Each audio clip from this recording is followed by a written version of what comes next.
പ്രിയപ്പെട്ട സഹോദരികളെ, ശ്ലീഹാകാലം നമുക്കറിയാം. ശ്ലീഹന്മാരുടെ നടപടിക്രമങ്ങളെ അത് അനുകരിച്ചുകൊണ്ട് നമ്മുടെ ജീവിതത്തിൽ പരിശുദ്ധാത്മാവിൻ്റെ ചൈതന്യത്തിൽ ഈശോയ്ക്ക് സാക്ഷ്യം വഹിക്കാനും ഈശോയെ പ്രഘോഷിക്കാനുമുള്ള ദൗത്യം നമുക്ക് പകരുന്ന കാലഘട്ടമാണ്.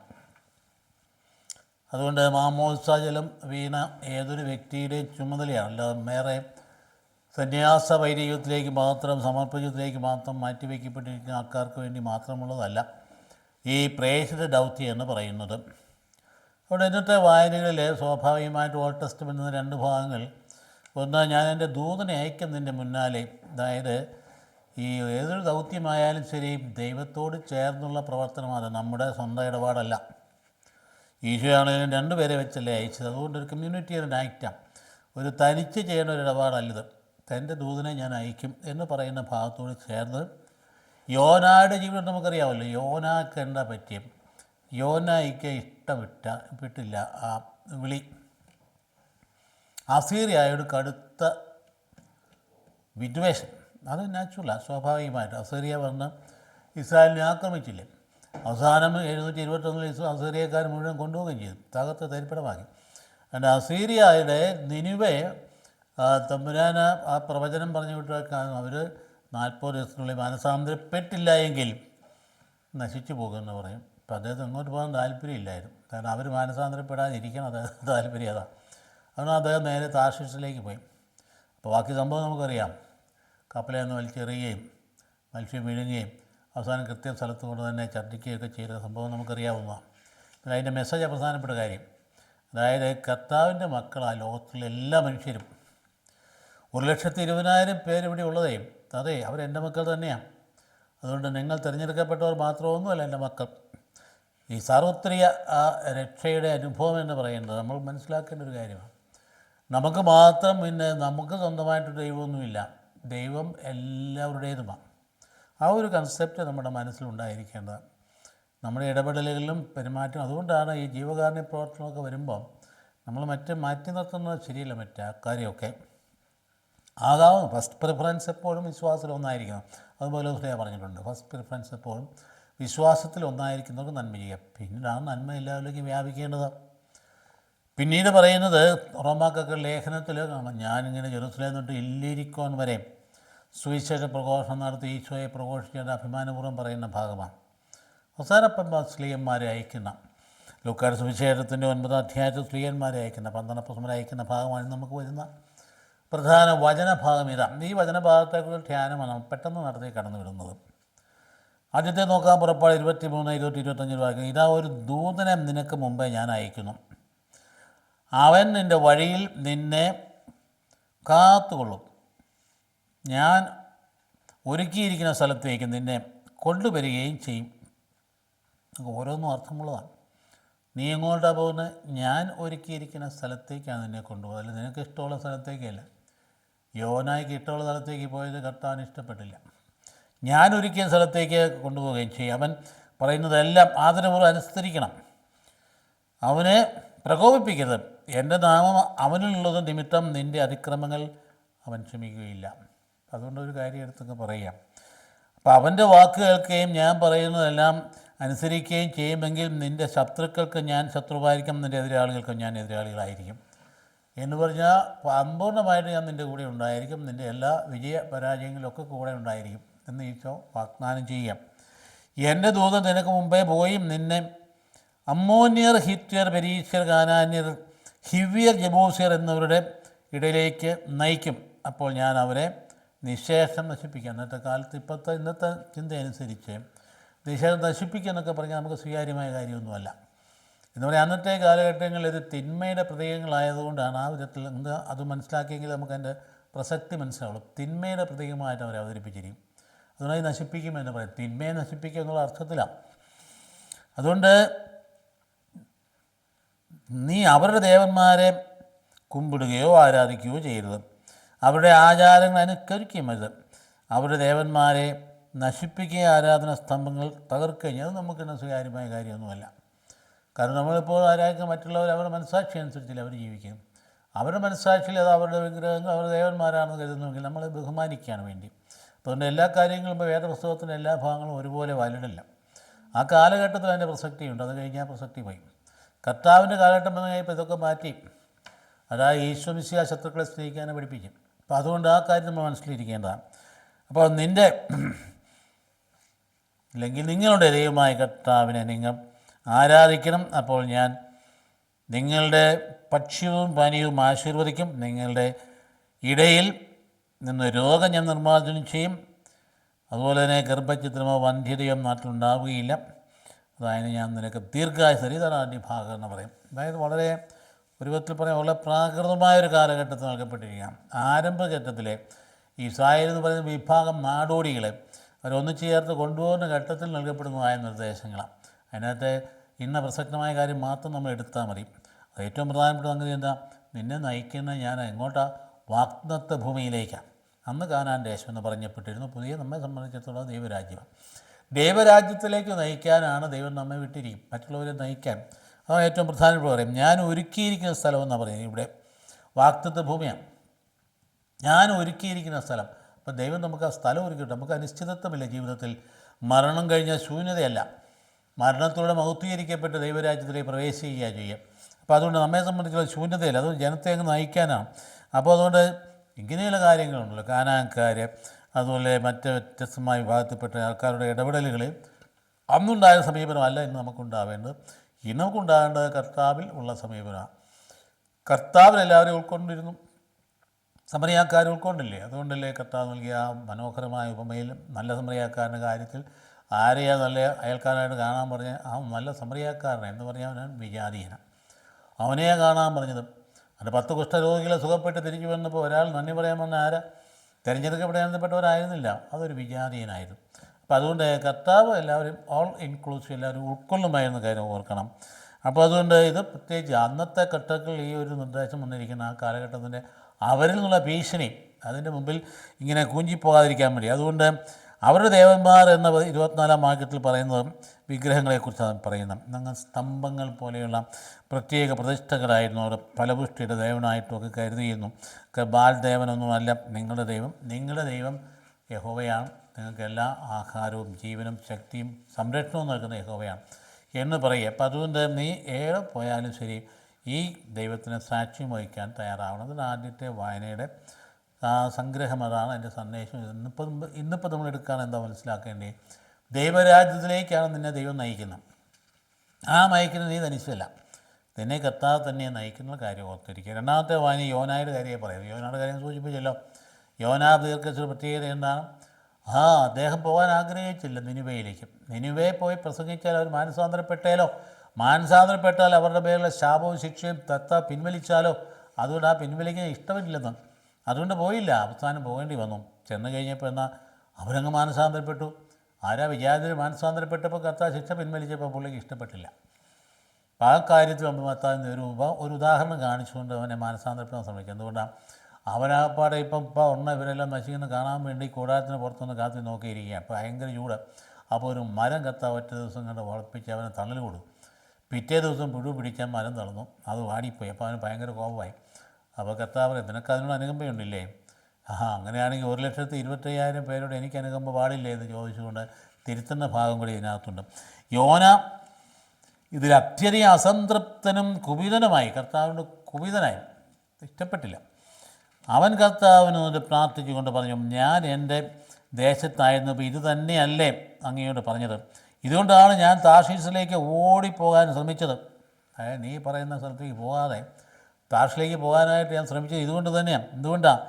അവിടുന്ന് ദയാലുവും കാരുണ്യവാനും ക്ഷമാശീലനും സ്നേഹനിധിയും ശിക്ഷിക്കുന്നതിൽ വിമുഖനുമാണെന്ന് എനിക്കറിയാം. ഇത് പല പ്രാവശ്യം പറഞ്ഞിട്ടുള്ളതാണ്. ദൈവത്തിൻ്റെ സ്വഭാവം പറഞ്ഞിട്ട് അങ്ങനെയാണ്. അവിടുന്ന് ദയാലുവാണ്, കാരുണ്യവാനാണ്, ക്ഷമാശീലനാണ്, സ്നേഹനിധിയാണ്, ശിക്ഷിക്കുന്നതിൽ വിമുഖനാണ്. അതുകൊണ്ട് ശിക്ഷ അവിടെ ഡിക്ലെയർ ചെയ്തായിരുന്നു. അവൻ്റെ അനുതാപത്ത് കഴിഞ്ഞാൽ ശിക്ഷ പിൻവലിക്കുമെന്ന് അറിയാം. അതുകൊണ്ടാണ് താല്പര്യമില്ലാത്ത രീതിയിൽ സംസാരിക്കുന്നത്. കർത്താവെ, എൻ്റെ ജീവൻ എടുത്തുകൊള്ളുക എന്ന് ഞാൻ അപേക്ഷിക്കുന്നു. ജീവിച്ചിരിക്കുന്നതൊക്കെ മരിക്കുന്നതാണ് എനിക്ക് നല്ലത്. ജീവൻ കൊടുക്കാനല്ല, ജീവൻ എടുക്കാനാണ് പറയുന്നത്. അതായത് അവന് ഇഷ്ടമില്ല. ദൈവം തമ്പുരാന് നമുക്ക് ഇഷ്ടമില്ലാത്ത ദൗത്യം തന്നിരിക്കണം, അതുകൊണ്ട് അങ്ങോട്ട് പോകാൻ മനസ്സുമില്ല, അതുകൊണ്ട് എന്നെ വേണമെങ്കിൽ എടുത്തു എന്നാ പറയും. കർത്താവ് ചോദിച്ചു, നിനക്ക് കോപിക്കാൻ എന്താ കാര്യം? യോന പുറത്തിറങ്ങി നഗരത്തിന് കിഴക്ക് ഭാഗത്ത് പോയി ഇരുന്നു. അവിടെ അവൻ തനിക്ക് വേണ്ടി ഒരു കൂടാരം നിർമ്മിച്ചു. എന്തിനാണെന്നറിയാം? പുറത്ത് പോയി എന്നറിയാം. ഈ പ്രവചനമനുസരിച്ച് 40 ദിവസത്തിനുള്ളിൽ ഇവർ നശിക്കും. അത് കാണാൻ പോയി ഇരിക്കുക. മറ്റുള്ളവർ നശിക്കുന്നത് കാണാൻ കൊതിക്കുന്ന പുണ്യാത്മാക്കളെ, നിങ്ങൾ പുണ്യാത്മാക്കളല്ല. എത്ര ദുഷ്ടനാലയം ശരി, അവൻ നശിക്കാൻ ആഗ്രഹിക്കാൻ പാടില്ല. അത് ചിന്തിക്കുന്ന ആൾക്കാരില്ലേ? അവനൊന്ന് നശിച്ച് കാണാൻ പറ്റും. ഇത്ര ദുഷ്ടത കാണിക്കുന്ന ക്രൂരനായ അവൻ നശിച്ച് കാണാൻ ആഗ്രഹിക്കുന്ന ആളുകൾ നമ്മുടെ ഇടയിൽ പുണ്യവാന്മാരായിട്ടുള്ളവരുണ്ട്. ദൈവം അതിന് ഇഷ്ടപ്പെടുന്നില്ല, താല്പര്യപ്പെടുന്നില്ല. അവൻ മാനസാന്തരപ്പെടാൻ നമ്മൾ ആഗ്രഹിക്കേണ്ടേ. അപ്പോൾ അതുകൊണ്ട് അവിടെ അവന് തനിക്ക് വേണ്ടി ഒരു കൂടാരം നിർമ്മിച്ചു. നഗരത്തിന് എന്ത് സംഭവിക്കുമെന്ന് കാണാനായി കൂടാരത്തിന് കീഴിൽ പോയിരുന്നു. അപ്പോൾ യോനായിക്ക് തണലും ആശ്വാസവും നൽകുന്നതിന് ദൈവമായ കർത്താവ് ഒരു ചെടി മുളപ്പിച്ചു. ദൈവത്തിൻ്റെ പദ്ധതി കണ്ടോ? അവൻ്റെ ആശ്വാസം കൊടുക്കാൻ ചെടി മുളപ്പിച്ചു. ആ ചെടി കണ്ട് യോനാത്യൻ സന്തോഷിച്ചു. പിറ്റേ പ്രഭാതത്തിൽ ദൈവം ഒരു പുഴുവിനെ അയച്ചു. അത് ആ ചെടിയെ ആക്രമിച്ചു. അത് വാടിപ്പോയി. ഇപ്പം ഇഷ്ടപ്പെട്ടില്ല. അപ്പോൾ ഉടനെ എന്താ ചെയ്യുന്നത്? അപ്പോൾ അത് കണ്ടപ്പം സൂര്യനെ ഉദിച്ചപ്പം അത്യുഷ്ണമായ കിഴക്കൻ കാറ്റിനെയോ ആകപ്പാടെ വിഷമമായി. അപ്പോൾ എന്നാ സംഭവിച്ചേ? തലയിൽ സൂര്യൻ്റെ ചൂടേറ്റ് യോനാങ്ങ് തളർന്നു. മരിക്കാൻ ആഗ്രഹമുള്ളവൻ പറഞ്ഞു, ജീവിച്ചിരിക്കുന്നേക്കാൾ മരിക്കുന്നതാണ് നല്ലത്. ദൈവം യോനായോട് ചോദിച്ചു, ആ ചെടിയെ ചൊല്ലി കോപിക്കാൻ നിനക്കെന്ത് കാര്യം? അല്ല, നീ അധ്വാനിച്ചതല്ലല്ലോ, നീ കഷ്ടപ്പെട്ടതല്ലോ, ഞാനല്ലേ സൃഷ്ടിച്ചത്. അവൻ പറഞ്ഞു, കോപിക്കാൻ എനിക്ക് കാര്യമുണ്ട്, മരണം വരെ കോപിക്കാം. കർത്താവിൻ്റെ സ്വാതന്ത്ര്യം നോക്കി യോനായ്ക്ക് ദൈവത്തോടും. എന്നിട്ട് കർത്താവ് പറഞ്ഞു, ഈ ചെടി ഒരു രാത്രി കൊണ്ട് വളരുകയും അടുത്ത രാത്രി നശിക്കുകയും ചെയ്തു. നീ അതിൻ്റെ വളർച്ചയ്ക്ക് വേണ്ടി അധ്വാനിച്ചിട്ടേയില്ല, എന്നിട്ടും നിനക്ക് അതിനോട് അനുകമ്പ തോന്നുന്നില്ലേ? ആണ്. എന്നിട്ട് പറയുക, എങ്കിൽ ഇടംവലം തിരിച്ചറിയാൻ കഴിവില്ലാത്ത 1,20,000-ൽ പരം ആളുകളും അസംഖ്യം മൃഗങ്ങളും വസിക്കുന്ന മഹാനഗരമായ നിനിവയോട് എനിക്ക് അനുകമ്പ തോന്നാൻ പാടില്ലേ എന്ന് ദൈവം ചോദിച്ചു. ഈ ചോദ്യം നമ്മളോട് ചോദിക്കുന്നത് കേട്ടോ. എല്ലാ മനുഷ്യരും ദൈവത്തിൻ്റെ മക്കളാണ്. അതുകൊണ്ട് ദൈവം എല്ലാവരും അനുകമ്പ കാണിക്കും. അതുകൊണ്ട് നമ്മളെല്ലാം ദൈവത്തിൻ്റെ, നമുക്ക് വേണ്ടി ഒരു ദൈവമില്ല, നമ്മുടെ ദൈവം എല്ലാവരുടെയും ദൈവമാണ്. ഈ ഉള്ളിൽ നമുക്ക് ഈ ചിന്ത ഉണ്ടാകേണ്ടതാണ്. അപ്പോൾ അതുകൊണ്ട് നിനിവയോട് കരുണ കാണിക്കുന്ന ദൈവം, അതായത് യോനായോടുള്ള രോഷം, അതായത് ദൈവത്തോട് കരുണ കാണിച്ചതോട് ദൈവത്തോട് യോനായ്ക്കുള്ള രോഷം നീതീകരിക്കാവുന്നതല്ല. അപ്പോൾ യോനായുടെ നിരാശ നിറഞ്ഞ പ്രാർത്ഥന, അതെന്നാ പ്രാർത്ഥനയാണ്? അതായത് അവരെല്ലാം നശിച്ചു പോകണമെന്നുള്ള അർത്ഥത്തിലെ പ്രാർത്ഥനയെ, നിരാശ നിറഞ്ഞ പ്രാർത്ഥന. അത് നിനിവയുടെ നാശം കാക്ഷിച്ചിരിക്കുന്ന യോന. ഇത് നമുക്ക് ചേർന്ന കാര്യങ്ങളൊന്നുമല്ല. ഏത് ദുഷ്ടനായാലും ശരി, അവൻ നശിച്ച് കാണാൻ ഒരിക്കലും ആഗ്രഹിക്കാൻ പാടില്ല, മാനസാന്തരപ്പെടാൻ ആഗ്രഹിക്കേണ്ടത്. അപ്പോൾ അതുകൊണ്ട് ദൈവം ഇത് ഉദാഹരണത്തിലൂടെ യോനായെ മാനസാന്തരപ്പെടുത്താൻ ശ്രമിക്കുക. അപ്പം ദൈവകാരുണ്യത്തിൻ്റെ പ്രസക്തിയാണ് ഇവിടെ പ്രഘോഷിക്കുക. ലോകം മുഴുവൻ നമ്മൾ പറയേണ്ടത് തന്നെയാണ്. ഏതൊരു മനുഷ്യനും യേശുവിലേക്ക് തിരിഞ്ഞാൽ ആശ്വാസം കിട്ടും, സമാധാനം കിട്ടും. അതുകൊണ്ട് ലോകം മുഴുവൻ നമ്മൾ പ്രഘോഷിക്കേണ്ട സംഗതി ഇതാണ്. ദൈവത്തിൻ്റെ കാരുണ്യം മൂർത്തിമത്തായി നിൽക്കുന്നതാണ് ദൈവം മനുഷ്യാവതാരം ചെയ്ത ദൈവത്തിൻ്റെ പുത്രൻ. അവനിലൂടെ അല്ലാതെ ആർക്കും രക്ഷയില്ല. ആകാശം നീകിയ മനുഷ്യനിടയിൽ യേശു നാമമല്ല മറ്റൊരു നാമം വയ്ക്കപ്പെട്ടില്ല എന്ന കാര്യം, അത് നമ്മൾ സംശയരഹിതമായി അസന്നിഗ്ധമായി പ്രഘോഷിക്കുന്ന സുവിശേഷ പ്രഘോഷണം എന്ന് പറയും. അപ്പോൾ അതുകൊണ്ട് യോനായുടെ രോഷത്തിന് അർത്ഥമൊന്നുമില്ല. അതുകൊണ്ട് മാനസാന്തരം ഉണ്ടാകാതിരിക്കാനാണ് യോന ആഗ്രഹിച്ചത്. എൻ്റെ മരിക്കാനുള്ള ആഗ്രഹവും അതിൽ വലിയ കാര്യമൊന്നുമില്ല. എൻ്റെ ജീവനങ്ങ് എടുത്തോ എന്നാണ് പ്രാർത്ഥിച്ചിരിക്കുന്നത്. അപ്പോൾ ആളുകൾ അങ്ങനെയൊക്കെ ചിലപ്പം ചിന്തിക്കാറുണ്ടല്ലോ. ഇഷ്ടപ്പെടാത്ത കാര്യം വരുത്താൻ കഴിയുമ്പോൾ ഞാൻ ജീവിച്ചിട്ട് കാര്യമില്ല ചിന്തിക്കാനിടയുണ്ട്. അപ്പോൾ അതുകൊണ്ട് 40 ദിവസം അതുകൊണ്ട് നിനിവയെ നശിപ്പിക്കപ്പെടുമെന്ന് പ്രസംഗിച്ചതാണ്. നേരെ പ്രസംഗിക്കുക, 40 ദിവസത്തിനകം നിനിവ നശിപ്പിക്കപ്പെടും. എന്നിട്ട് അത് കാണാൻ പോയി ഇരിക്കുക അദ്ദേഹം. അപ്പോൾ വെളിയിൽ കൂടാരം ഉണ്ടാക്കി, സംഭവം നേരിട്ട് കാണാനാണ്. നോക്കണേ, എന്തൊരു തീഷ്ണതയാന്ന് നോക്കിയാൽ മറ്റുള്ളവരുടെ നാശം കാണാൻ. അപ്പോൾ കർത്താവ് എന്ന് വിചാരിച്ചു ഈ യോനായെ മാനസാന്തരപ്പെടുന്നത്. അതുകൊണ്ടാണ് കൂടാരത്തിനടിയെ ചെടി വളർത്തി ചെടിയെ നശിപ്പിച്ച് അവൻ ആപ്പാട് വിഷമം ഉണ്ടായപ്പോൾ അവനോട് ചോദിക്കുക, നീ അധ്വാനിച്ച ചെടിയല്ലല്ലോ അത്, അതുകൊണ്ട് നിനക്ക് അനുകമ്പ് തോന്നിയെങ്കിൽ എനിക്ക് 1,20,000 അനുകമ്പ് തോന്നാൻ പാടില്ലെന്ന് ചോദിച്ചുകൊണ്ട് ആ ദൈവകാരുണ്യത്തിൻ്റെ പ്രസക്തി എടുത്ത് കാണിക്കുന്നതാണ്. അതുകൊണ്ട് അതൊരു സന്ദേശമുണ്ട്, ശക്തമായ സന്ദേശം ഇതിനകത്തുള്ളത്. അതായത് നമ്മൾ യോനായെ പോലെ ആകാൻ പാടില്ല, മറ്റുള്ളവരുടെ നാശം ആഗ്രഹിക്കാൻ പാടില്ല. ഇതൊക്കെ പറയുമെങ്കിലും ചിലപ്പോൾ നമുക്ക് തോന്നാറില്ല, വലിയ ദുഷ്ടതയും ക്രൂരതയും ചെയ്യുന്നവനും അവൻ അത് തന്നെ വരണം എന്ന് നമ്മൾ പറയാറില്ലേ. അവൻ അത് തന്നെ വരണം. അപ്പോൾ അതുകൊണ്ട് അവൻ്റെ നാശം ആഗ്രഹിക്കാൻ പാടില്ല. അപ്പോൾ അതുകൊണ്ട് യോനായുടെ മനസ്സ് ഇടുങ്ങിയത് എന്തുകൊണ്ടാണ്? ഇടുങ്ങിയ മനസ്സാണ്. അതുകൊണ്ടാണ് അവന് ഉൾക്കൊള്ളാൻ പറ്റാത്തത്. ദൈവം എല്ലാവരുടെയാണ് ചിന്തയുണ്ടെങ്കിൽ മനസ്സ് ഇടുങ്ങിയത് വിശാലമാകും. മാത്രമല്ല സ്വന്തം ജനത്തിന്, അതായത് അവനെ സ്വന്തം ജനത്തിന് എതിരായിട്ടുള്ളവരെല്ലാം നശിപ്പിക്കണമെന്ന് പറഞ്ഞാൽ ശരിയാകും? അത് ചെയ്യാൻ പാടില്ലാത്തതാണ്. അപ്പോൾ അതുകൊണ്ട് രാഷ്ട്രീയ പ്രതിയോഗികളെ വകവരുത്താൻ ശ്രമിക്കുന്ന പോലെ ഇത് അങ്ങനെയാണ്. രാഷ്ട്രീയ പ്രതിയോഗികൾ എന്തെങ്കിലും കാണിച്ച് വകവരുത്തുക. ഇപ്പോഴത്തെ നാട്ടും രാഷ്ട്രീയത്തിലൊക്കെ അത് വളരെ ഹിഡൻ അജണ്ടയിലൂടെയാണ് നിർവഹിക്കപ്പെടുന്നത്. നശിപ്പിക്കൽ എന്ന് പറയുന്ന സംഗതി നമ്മളിപ്പം കണ്ടും കേട്ടും വളരുന്നവരാണല്ലോ. അപ്പോൾ ദൈവത്തിൻ്റെ പ്രവൃത്തി നമ്മുടെ ഇഷ്ടമനുസരിച്ചില്ല. അതുകൊണ്ട് നമ്മുടെ ശമ്പളക്കാരനായിട്ട് ദൈവത്തെ വെച്ചിരിക്കുന്ന പോലെ നമ്മുടെ പ്രാർത്ഥന നമ്മൾ പറയുന്ന പോലെ ചെയ്തോണം. അല്ലെങ്കിൽ നമ്മുടെ ആശ്രയമായിട്ട് ദൈവം നിൽക്കണം. അല്ലെങ്കിൽ നമ്മളെ സേവിക്കണം, ദൈവം നമ്മളെ സേവിക്കണമെന്ന് നമ്മുടെ ചിന്ത. നേരെ തിരിച്ചാണ്. അപ്പോൾ ദൈവത്തിൻ്റെ മനസ്സറിഞ്ഞാണ് പ്രവർത്തിക്കേണ്ടത്. അറിഞ്ഞ് ദൈവം പ്രവർത്തിക്കും. അവിടുത്തെ മഹത്വം എന്തുകൊണ്ടാണ്? എല്ലാ മക്കളുടെയും ജീവിതത്തിൻ്റെ രക്ഷയിലാണ് അവിടുത്തെ മഹത്വം അടങ്ങിയിരിക്കുന്നത്. അപ്പോൾ അനുതാപം ദൈവത്തിൻ്റെ കരുണയിലാണ്. ദൈവത്തെ കരുണയിലേക്ക് നയിക്കുന്നത് നമ്മുടെ അനുതാപമാണ്. അപ്പോൾ എളിമയോടെ അനുതാപത്തോടു കൂടി നാം പ്രാർത്ഥിച്ചാൽ ദൈവം തീർച്ചയായിട്ടും എല്ലാ ശിക്ഷയും എടുത്തു കളഞ്ഞുമേ അനുഗ്രഹിക്കും. അതുകൊണ്ട് പ്രായശ്ചിത്ത പ്രവൃത്തികളിലൂടെയും അനുതാപം പ്രകടമാക്കുന്ന നമ്മുടെ ജീവിത രീതി. അപ്പോൾ അതുകൊണ്ട് നീതിയും കരുണയും നിറയവനാണ് നമ്മുടെ ദൈവം എന്ന കാര്യം നമ്മളെ ഓർമ്മിപ്പിക്കേണ്ടതാണ്. സാർവത്രികമായ സ്നേഹം. നമുക്ക് മാത്രമായിട്ടൊരു ദൈവമില്ല, എല്ലാവരും ദൈവമാണ്. അപ്പം ദൈവത്തിൻ്റെ മക്കളാണ് എല്ലാവരും എന്നുള്ള ചിന്ത ഈ രണ്ടാമത്തെ വായന പറയുമ്പം സുവിശേഷ പ്രഘോഷണത്തിന് നമ്മളെ നിർബന്ധിക്കുമ്പോൾ ഇതാണ് തന്നെ പ്രധാനപ്പെട്ട കാര്യം. രക്ഷയുടെ വഴിയെ മനുഷ്യരെ നയിക്കണം. അതിനുള്ള ദൗത്യമാണ് സുവിശേഷ പ്രഘോഷണത്തിൽ നാം ഏറ്റെടുത്തിരിക്കണം. പൗലോസ്ലീഹ തൻ്റെ ജീവിതയാത്രയെക്കുറിച്ച് പറയുന്ന ഭാഗം ചെറിയ ഭാഗമാണ്. അദ്ദേഹം പറയും, അഭിമാനപൂർവ്വം ഇട്ട അസ്ഥിവാരം അല്ലാതെ ഞാൻ സ്വന്തമായിട്ട് ഈശോയെ പ്രഘോഷിച്ചു. അസ്ഥിവാരം എന്ന് പറയുന്നത് തന്നെയാണ്. അപ്പം ഞാനും ഈശോയെ നേരിട്ട് പ്രഘോഷിച്ചെന്ന് പറഞ്ഞാൽ വിജാതീയ സ്ഥലങ്ങളിൽ അതിൽ അഭിമാനപൂർവ്വം പറയുന്ന ഭാഗമാണ്. സഹോദരി, നിങ്ങൾ നന്മയിൽ പൂരിതരും എല്ലാ അറിവും തികഞ്ഞവരും പരസ്പരം ഉപദേശിക്കാൻ കഴിവുള്ളവരുമാണെന്ന കാര്യത്തിൽ എനിക്ക് സംശയമില്ല. ആ പറച്ചിൽ ചുമ്മാ നമ്മുടെ ഭാഷയെ പറഞ്ഞാൽ ഒരു പൂശില എന്ന് പറഞ്ഞാൽ അവരഹങ്കാരികളാണ്. റോമാക്കാരോട് ഇത് പറയും. അപ്പം അതുകൊണ്ട് അവരുള്ള കഴിവുകളൊക്കെ അഭിനന്ദിക്കുന്നത് പോലെ പറയുന്നത്. അതുകൊണ്ട് ദൈവം എനിക്ക് നൽകിയ കൃപയിൽ ധൈര്യത്തോടെ ചില കാര്യങ്ങൾ, അതായത് അത് പറയാൻ ഞാൻ ആഗ്രഹിക്കുന്നു പറഞ്ഞാൽ. അപ്പം അതുകൊണ്ട് കാര്യങ്ങൾ ഓർമ്മിപ്പിക്കാനാണ് ഇത് എഴുതുന്നത്. അതായത് റോമാക്കാരുടെ ലേഖനം എഴുതുന്നതിനെക്കുറിച്ച് തന്നെ ആദ്യമായിട്ട് തന്നെ പറയാം. അവസാന ഭാഗത്ത് അത് പറയുന്നു. നമുക്കറിയാം റോമാക്കാർക്ക് എഴുതിയ ലേഖനമാണ് ഏറ്റവും ഡൊഗ്മാറ്റിക് ആയിട്ടുള്ള അപ്പോസ്തല ലേഖനങ്ങളിൽ.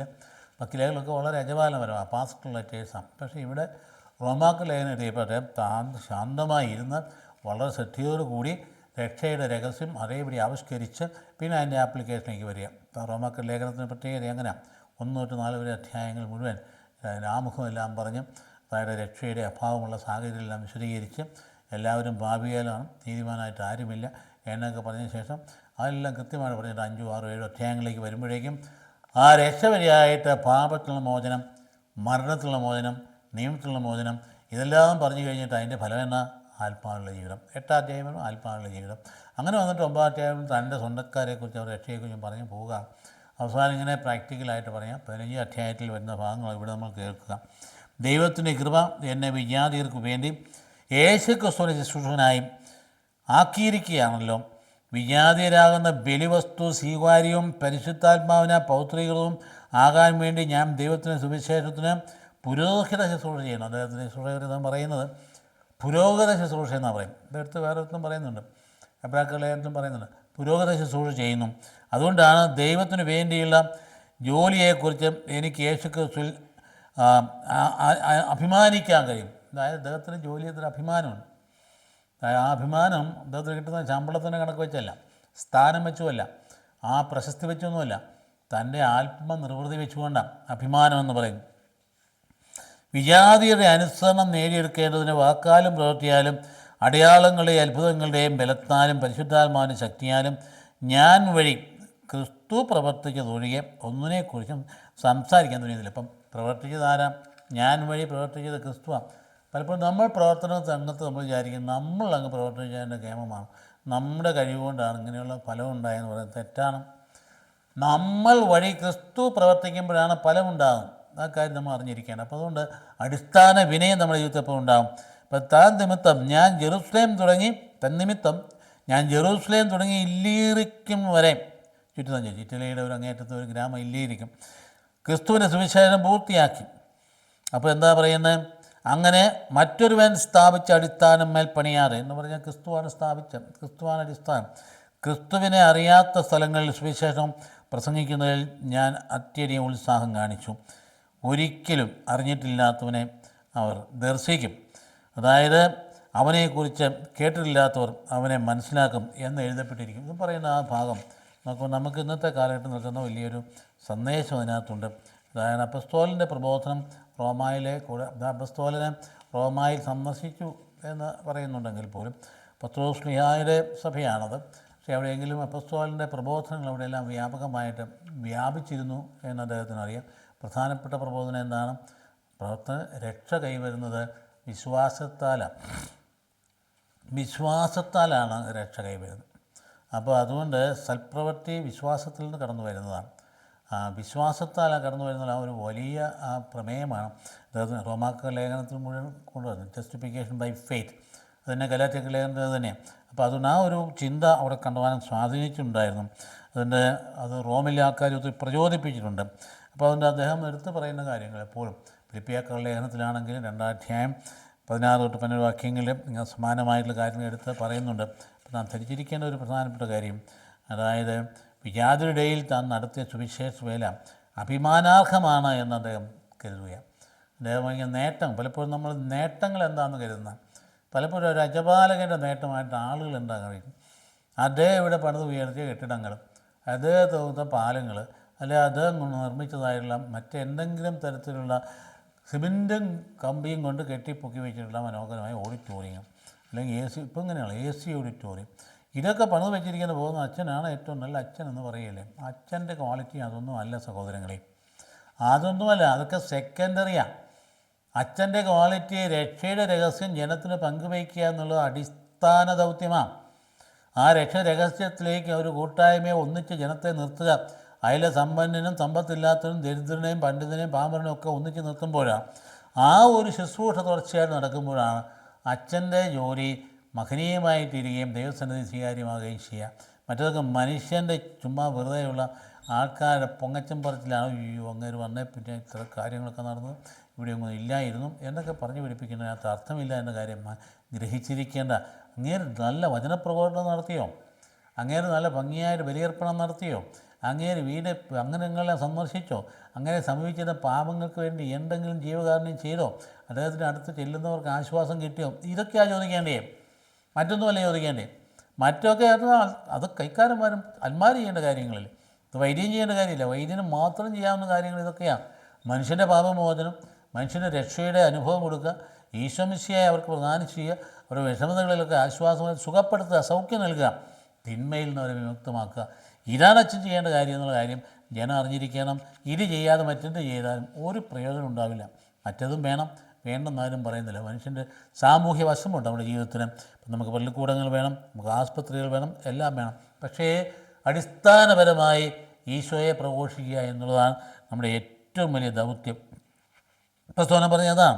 അപ്പോൾ കർത്താവ് പറയുന്ന നമ്മെ ഏൽപ്പിച്ച ജോലി ഇതാണ് അദ്ദേഹം ചെയ്തത്. ഞാൻ അവിടെ ജെറൂസലേം തൊട്ട് ഇല്ലീരിക്കോൺ വരെ ഈശോയെ പ്രസംഗിച്ചു എന്ന് പറയുന്ന അദ്ദേഹത്തിന് അഭിമാനകരമായ കർത്താവിൻ്റെ ആ സുവിശേഷ പ്രവർത്തനം തനിമയെ എടുത്ത് കാണിക്കുന്ന അഡ്രിയാറ്റിക് സമുദ്ര തീരത്തുള്ള ഒരു ഗ്രാമമാണ് ഇല്ലീരിക്കോൺ എന്ന് പറയുന്നത്. അപ്പോൾ അസ്ഥിവാരമിട്ട് അദ്ദേഹം എന്താണ് ഈശോയുടെ ആ വിശ്വാസത്തിൻ്റെ അടിസ്ഥാനത്തിലുള്ള അഭിമാനത്തോടെ അദ്ദേഹം പറയുക. സാധാരണ ഈ ലേഖനം എഴുതുന്നതിന് മുമ്പ് അദ്ദേഹം പറയുന്നു, സ്പെയിനിലേക്കുള്ള യാത്രയിലാണ്. അദ്ദേഹം റോമായി സന്ദർശിച്ച് ഈ ലേഖനം കൊടുത്തിട്ട് പോകാനല്ലെങ്കിൽ അവരോട് പറഞ്ഞിട്ട് പോകാനായിട്ട് എഴുതി വെച്ച, പക്ഷേ അദ്ദേഹത്തിൻ്റെ താല്പര്യം പോലും നടന്നില്ല. അദ്ദേഹത്തിൻ്റെ സ്പെയിൻ യാത്ര നടന്നില്ല. കാരണം അദ്ദേഹം ജെറൂസലേമിൽ ചെന്ന ഉടനെ അവിടെ അറസ്റ്റ് ചെയ്യപ്പെടുക, പിന്നെ റോമിലേക്ക് പോകുന്നത് ബന്ധനസ്ഥനായിട്ടാണ്. ആദ്യം ആഗ്രഹിച്ച് പ്ലാൻ ചെയ്ത പോലെ, നമ്മൾ പ്ലാൻ ചെയ്യുന്ന പോലെ കാര്യങ്ങൾ നടക്കണമെന്നില്ല. അദ്ദേഹം പ്ലാൻ ചെയ്ത് റോമിൽ ചെന്നവർ സന്ദർശിച്ചതിന് ശേഷം സ്പെയിനിലേക്ക് പോകാനാണ്. ഒന്നും നടന്നില്ല, ജെറൂസലേമിൽ പോയി. അതുകൊണ്ടാണ് അപ്പസ്തോല പ്രവർത്തനത്തിന് 20-ാം 17-ാം വാക്യം നോക്കിയാൽ അദ്ദേഹത്തിൻ്റെ ഉൾവിളി കാണാം. അദ്ദേഹത്തിൻ്റെ ഉൾവിളി, അദ്ദേഹത്തിന് മനസ്സിലായി ഈ അടുത്ത യാത്ര, അടുത്ത പോക്ക് നേരെ ജെറുസലേമിലേക്കാണ്. അവിടെ അറസ്റ്റ് ചെയ്യപ്പെടും. എന്നെ കാത്തിരിക്കുന്ന കാരാഗ്രഹങ്ങളും പീഡനങ്ങളുമാണ്. അതുകൊണ്ടാണ് അദ്ദേഹം മിലേറ്റൂസ് എന്ന് പറയുന്ന സ്ഥലത്ത് ആ ശ്രേഷ്ഠന്മാരെ എന്ന് പറഞ്ഞാൽ വാർഡ് ലീഡർമാരെയും കൂട്ടായ്മ ലീഡർമാരെയും എല്ലാം വിളിച്ചു കൂട്ടിയിട്ട് അവരോട് പറയുകയാണ്, ഇതാ ഞാൻ 2-3 വർഷമായി നിങ്ങളുടെ ഇടയിൽ കണ്ണീരോടുകൂടി നടന്ന് പ്രവർത്തിച്ചു. നിങ്ങളിൽ നിന്ന് ഞാനൊന്നും ആവശ്യപ്പെട്ടില്ല. എൻ്റെ ഈ കൈ കൊണ്ടാണ് ഞാൻ അധ്വാനിച്ച് ജീവിച്ചത്. ഈശോ മിശിഹായെക്കുറിച്ച് ഞാൻ പഠിപ്പിക്കാത്തതായിട്ട് യാതൊന്നുമില്ല. എല്ലാ വീടുകളിലും കയറി ഇറങ്ങി ഞാൻ പഠിപ്പിച്ചു. ഇനി കർത്താവ് എന്നോട് പറയുന്നു, ഇതിൻ്റെ സമയം പൂർത്തിയായിരിക്കണം. അതുകൊണ്ട് എന്നെ കാത്തിരിക്കുന്ന കാരാഗ്രഹങ്ങളും പീഡനങ്ങളുമാണ്. അതുകൊണ്ട് ഇനി എൻ്റെ മുഖം നിങ്ങൾ കാണും എന്ന് നിങ്ങൾ വിചാരിക്കേണ്ടതില്ല. ഇത് പറഞ്ഞപ്പോഴേ അവർക്ക് അവിടെ അസ്വസ്ഥതയായി, ഭയങ്കര വിഷമായി. പക്ഷേ അത് നിർത്തിയില്ല. വീണ്ടും പറയാം, ഞാൻ ഒരു കാര്യം പറഞ്ഞേക്കാം.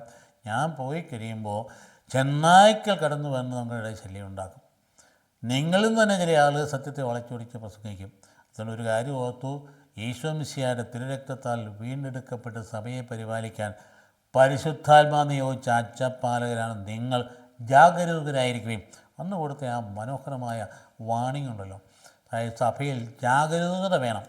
അല്ലെങ്കിൽ തെറ്റിദ്ധാരണകൾ പരക്കും, അല്ലെങ്കിൽ ചെന്നായ്ക്കൾ കടന്നു വരും, കുഞ്ഞാടുകളെ പിടിച്ചുകൊണ്ട് പോകും. അതുകൊണ്ട് ജാഗരൂകരായിരിക്കുമെന്ന് കൃത്യമായി നിങ്ങളെടുത്ത് വായിച്ചു നോക്കുക. സത്യം നടപടി പുസ്തകത്തിൻ്റെ 20 അധ്യായം 17 വാക്യങ്ങളായി പറഞ്ഞു വരുന്നത്. അപ്പോൾ അദ്ദേഹം ആദ്യം പ്ലാൻ ചെയ്തിരുന്നത് റോമിൽ ചെന്നിട്ട് അതിനുശേഷം സ്പെയിനിൽ കൂടെ പോയി പ്രസംഗിക്കാൻ പറഞ്ഞ കാര്യം നടന്നില്ല.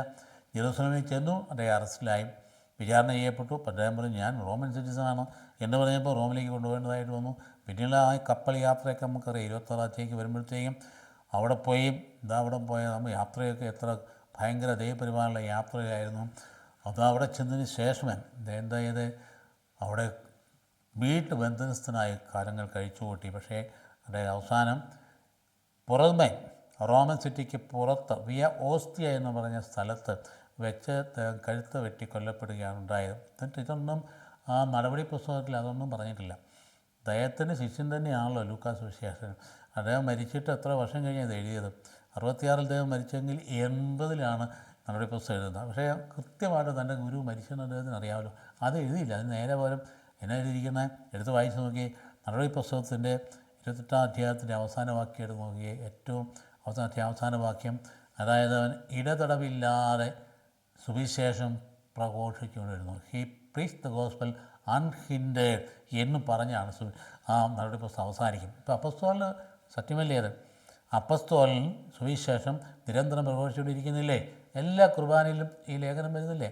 അപ്പോൾ അതുകൊണ്ട് തുടർച്ചയായി നടന്നുകൊണ്ടിരിക്കും. അപ്പോൾ അതുകൊണ്ട് ഇവിടെ നമുക്ക് കണ്ട പ്രധാനപ്പെട്ട പറയുകയാണെങ്കിൽ ദൈവ പരിപാലനയും പങ്കുവയ്ക്കലിന് നമ്മൾ തയ്യാറായിട്ട് മുമ്പോട്ട് പോകണം. അവസാനത്തിൽ സുവിശേഷം, ലൂക്കായുടെ സുവിശേഷം 9 അധ്യായം 1-6 അധ്യായങ്ങൾ, 1 മുതൽ 6 അധ്യായങ്ങളിൽ അപ്പോസ്തലന്മാരെ അയക്കുമ്പോൾ വളരെ പരിചിതമായ കാര്യം. അപ്പോസ്തലന്മാരെ അയക്കുമ്പോൾ കണ്ടീഷൻസ് പറഞ്ഞ് വിടുക, നിങ്ങളൊന്നും എടുക്കണ്ട, ദൈവപരിപാലനം മാത്രം ആശ്രയിച്ചാൽ മതി, ഞാൻ നിങ്ങളുടെ കൂടെയുണ്ട്.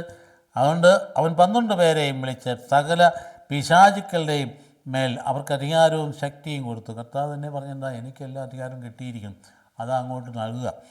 അതോടൊപ്പം രോഗങ്ങൾ സുഖപ്പെടുത്താനും ദൈവരാജ്യം പ്രസംഗിക്കാനുമുള്ള രോഗികളെ സുഖപ്പെടുത്തുവാനുമായി അവരെ അയച്ചു.